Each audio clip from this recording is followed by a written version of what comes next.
साल पूरे हो गए हैं, जो कि 16 जनवरी 2016 को शुरू हुई थी। इस योजना के 1 दशक पूरे होने पर राष्ट्रीय स्टार्टअप दिवस के कार्यक्रम में प्रधानमंत्री नरेंद्र मोदी शामिल हुए। पीएम मोदी ने कहा कि नेशनल स्टार्टअप डे पर वे विकसित होते भारत को देख रहे हैं। उन्होंने कहा कि आज देश में 2 लाख से ज्यादा स्टार्टअप हैं और भारत दुनिया का तीसरा सबसे बड़ा स्टार्टअप इकोसिस्टम बन चुका है। वहीं पीएम ने युवाओं को के आत्मविश्वास और उनकी भावनाओं की जमकर सराहना की है।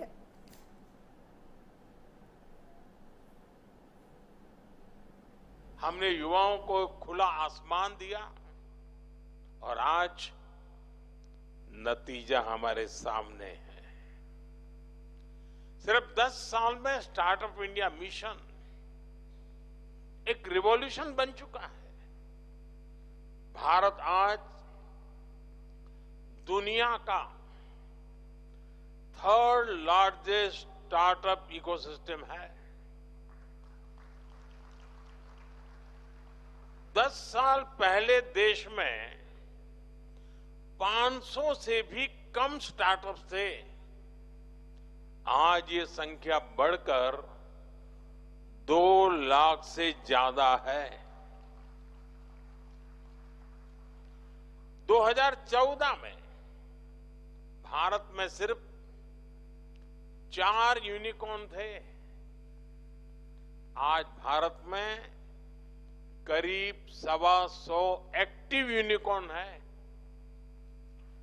दुनिया भी आज इस सक्सेस स्टोरी को हैरानी से देख रही है कि स्टार्टअप इंडिया का मोमेंटम लगातार तेज हो रहा है। आज के स्टार्टअप यूनिकॉर्न बन रहे हैं।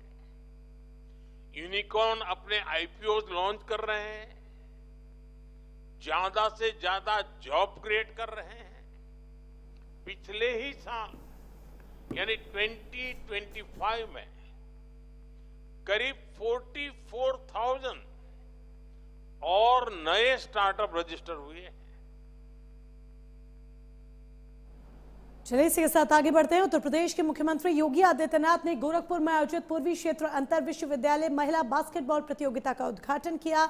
यूपी के मुख्यमंत्री योगी आदित्यनाथ ने कहा कि साल 2014 से पहले खेल और खेल प्रतियोगिताएं सरकार के एजेंडे का हिस्सा नहीं हुआ करती थी, अक्सर इसकी उपेक्षा होती थी। सीएम योगी आदित्यनाथ ने कहा कि अंतर्राष्ट्रीय स्तर के इंफ्रास्ट्रक्चर न होने की वजह से हमारे प्रतिभाशाली खिलाड़ी या तो पलायन करता था या कुंठित होता था, लेकिन अब देश में 2014 के बाद प्रधानमंत्री मोदी ने देश में जो नई खेल संस्कृति विकसित की है वो आज वाकई में देखने बनती है।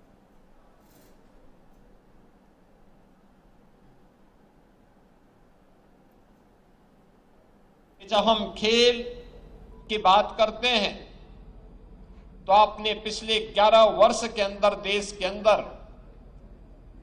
एक नई खेल संस्कृति को जन्म लेते हुए देखा है।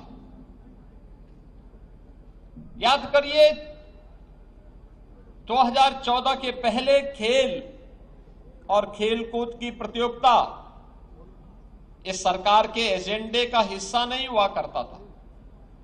लोग ये मानते थे कि यह कोई प्रायोरिटी सेक्टर नहीं है,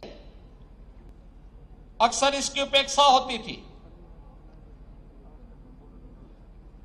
इंटरनेशनल स्टैंडर्ड के इंफ्रास्ट्रक्चर न होने के नाते हमारे प्रतिभाशाली खिलाड़ी या तो पलायन करता था या कुंठित होकर के वह हताश और निराश बैठा रहता था।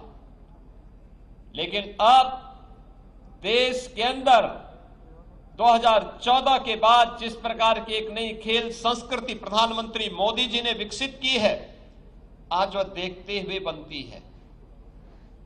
याद करिए जब उन्होंने देशवासियों को खेलो इंडिया खेलों के माध्यम से जोड़ने का आह्वान किया था,